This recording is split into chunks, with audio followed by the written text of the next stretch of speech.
नमस्कार साथियों। एक बार पुनः आप सबका स्वागत है हमारे इस ऑनलाइन प्लेटफॉर्म शिवालिक स्टडी अड्डा पर।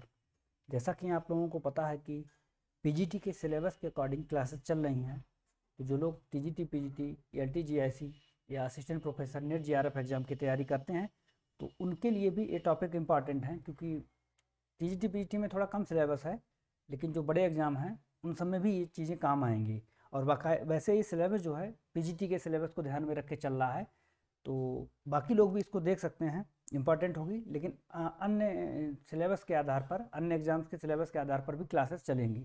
ठीक है, तो इस क्रम में हमने हमबोल्ट रिटर रेडजेल महोदय की चर्चा कर ली थी। आज हम बात करेंगे अल्फ्रेड हेटनर और विलियम मॉरिस डेविस की। ठीक है, तो चलिए चर्चा शुरू करते हैं अल्फ्रेड हेटनर की।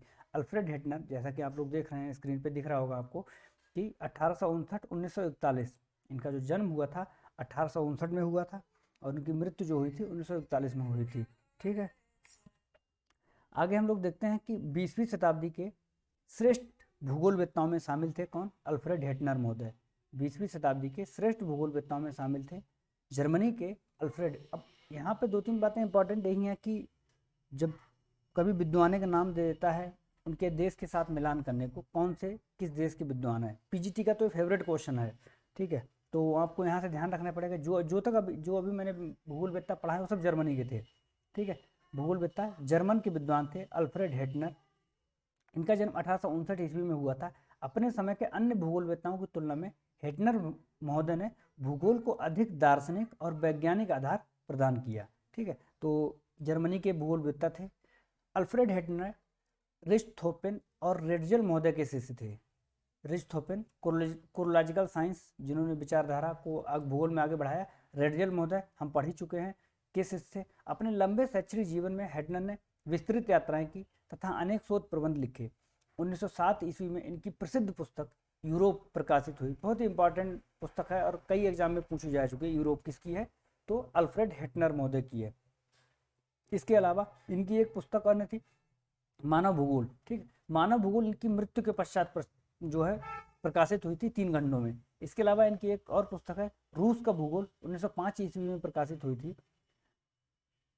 भूगोल में रिchthofen महोदय ने जिस जीव भूविस्तारीय कोरोलॉजिकल साइंस, जिसे हम लोग कहते हैं, की संकल्पना को पुनर्जीवित किया था, उसे आगे बढ़ाने में हेटनर महोदय का महत्वपूर्ण योगदान है। कोरोलॉजिकल साइंस का मतलब होता है कि पृथ्वी की क्षेत्रीय विभिन्नताओं का अध्ययन। ठीक है, पृथ्वी पे जो भिन्नताएं पाई जाती हैं उनका अध्ययन किसमें करते हैं? कोरोलॉजिकल साइंस में किया जाता है। पृथ्वी के क्षेत्र वर्णन के विज्ञान के लिए हेटनर ने लांडेर कुंडे शब्द इस्तेमाल किया था। एक्चुअली जो हेटनर महोदय थे वो प्रादेशिक भूगोल पर ज़्यादा जोर देते थे। ठीक है, पृथ्वी के प्रदेशों का अध्ययन करना ही इनका मुख्य विचारधारा थी या मुख्य क्षेत्र था। पृथ्वी के क्षेत्र वर्णन लिखा है, क्षेत्र वर्णन, प्रदेशों के अध्ययन के लिए हेटनर महोदय ने क्या शब्द दिया? लांडेर कुंडे शब्द का इस्तेमाल किया था, तथा बताया कि भूगोल का प्रमुख क्षेत्र प्रदेशों का अध्ययन ही है। भूगोल का जो प्रमुख क्षेत्र है वो क्या है? प्रदेशों का अध्ययन करना है, क्योंकि प्रदेशों के अध्ययन करने से ही हमें विभिन्नताओं का पता चलता है, और विभिन्नताओं का अध्ययन करना ही क्या है? कोरोलॉजिकल साइंस है। और कोरोलॉजिकल साइंस की जो मुख्य विचारधारा वो किसने दी है? ठीक है, रिchthofen महोदय ने दी है। उसी विचारधारा को आगे बढ़ाया हेटनर महोदय ने। ठीक है, हेटनर के विचार से भूगोल एक प्रादेशिक विज्ञान है। भूगोल क्या है? एक प्रादेशिक विज्ञान है। हेटनर ने 1895 में एक भौगोलिक पत्रिका जियोग्राफ से जिसिफ्ट, ठीक है, जियोग्राफ से जिसिफ्ट का संपादन किया और लगातार 1935 तक इसका संपादन करते रहे। ठीक है, इसके अलावा एक इनका स्टेटमेंट है, बहुत बार एग्जाम में पूछा गया, कि भूगोल पृथ्वी तल का क्षेत्रीय विज्ञान है। भूगोल पृथ्वी तल का क्षेत्रीय विज्ञान है, chorological science of the earth surface. ठीक है, तो ये डायरेक्ट ऐसे स्टेटमेंट देता है किसका? अल्फ्रेड हेटनर महोदय का है। ठीक है, तो हेटनर महोदय के बारे में इससे ज़्यादा मुझे लगता है फैक्ट जानने की आवश्यकता है नहीं। इनका एक कथन हो गया, इनकी पुस्तक यूरोप, ठीक है, इनकी एक पुस्तक रूस का भूगोल, इनकी एक पुस्तक मानव भूगोल। ठीक है, लांडेर कुंडे शब्द इन्होंने किस लिए बताया? क्षेत्र वर्णन, प्रदेशों के अध्ययन के लिए बताया। जीव भूविस्तारी कोरोलॉजिकल साइंस जो संकल्पना है उसको आगे बढ़ाया है।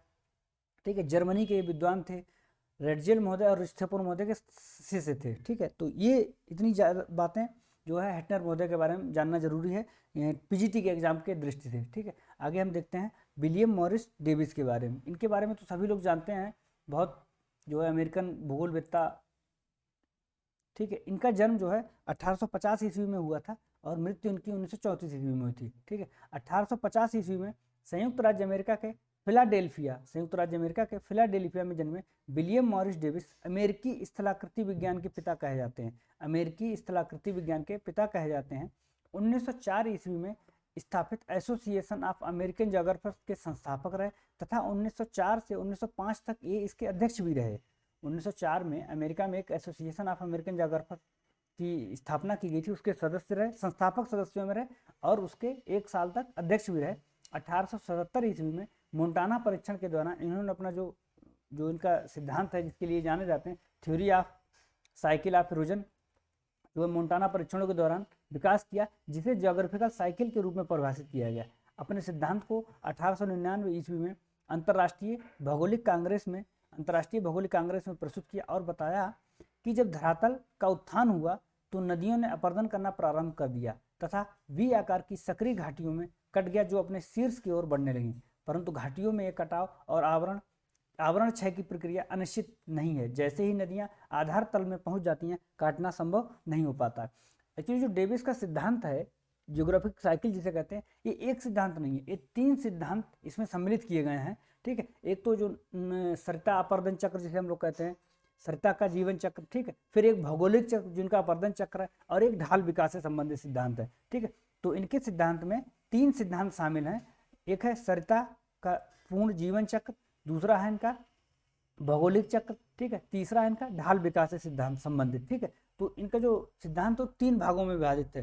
तो 1899 में जो दिया था वो ज्योग्राफिकल साइकिल था इनका, ठीक है, जिसे हम लोग अपर्दन चक्र भी कहते हैं। अपर्दन चक्र में उन्होंने क्या बताया कि अपर्दन चक्र में यही बताया था कि कोई भी स्थलाकृति का जब विकास होता है तो एक चक्र के तौर पे चलती है, मतलब उसका निर्माण होगा, उसका अपर्दन होगा और एक प्लेन मैदान में बदल जाएगी, जिसमें उन्होंने पेनीप्लेन शब्द दिया था, ठीक है। तो यही उन्होंने बताया कि किसी भी स्थलखंड का जब उत्थान हो जाता है तो उसमें क्या होता है, नदियां अपर्दन करना प्रारंभ करती हैं। जब नदियां अपर्दन करती हैं तो वी आकार की घाटियां बनती हैं। अब यही इन्होंने बताया कि जब वी आकार की घाटी, तो अपर्दन इतना अधिक नहीं हो पाता है कि हमेशा चलता रहेगा, उसकी एक निश्चित सीमा है। कितनी सीमा है वो, जैसे ही नदियां आधार तल को प्राप्त कर जाती हैं और वो फिर जो है काटना समाप्त कर देती हैं।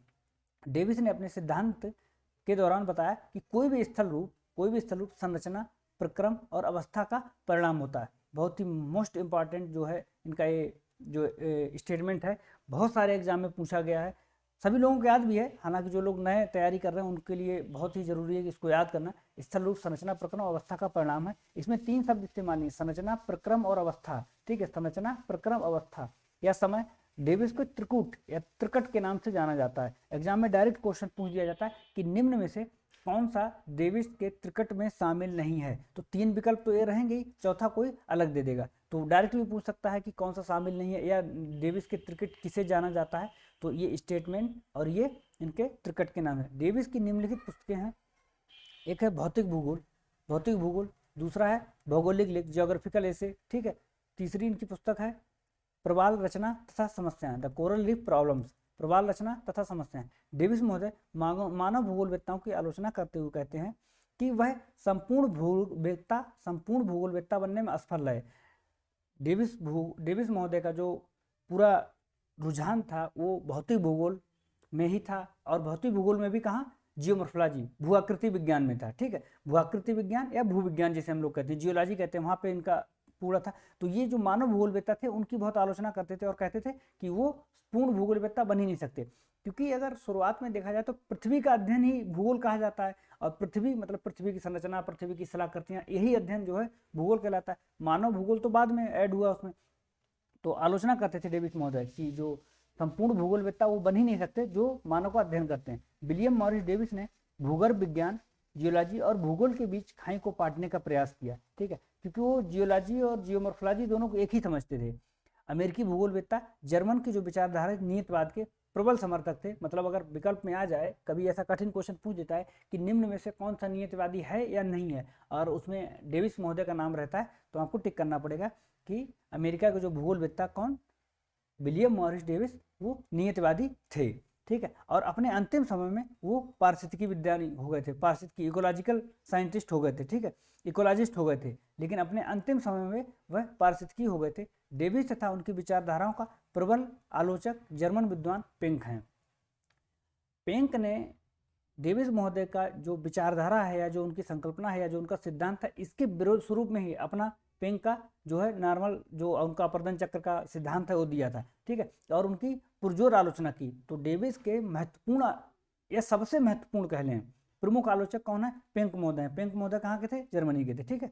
आगे हम देखते हैं डेविस महोदय ने और विचारधाराएं या अन्य जो सिद्धांत दिए हैं वो एग्जाम में पूछे जा रहे हैं, पिछले एग्जाम से कलेक्ट किया गया। ये अंतः सांगरीय कंदराओं की उत्पत्ति संबंधित उनका सिद्धांत है। अंतः सांगरीय कंदराओं से उत्पत्ति संबंधित क्या है? पंख तरंग सिद्धांत जिसे बोलते हैं। क्या बोलते हैं? पंख तरंग सिद्धांत। ये तीन विद्वानों ने मिलकर किए, पीडी ट्रैक, WM डेविस का भी नाम है इसमें, और डेली महोदय ने। पंख तरंग सिद्धांत। अभी ये क्वेश्चन दो तरह से पूछा जा सकता है कि पंख तरंग सिद्धांत किसने दिया है?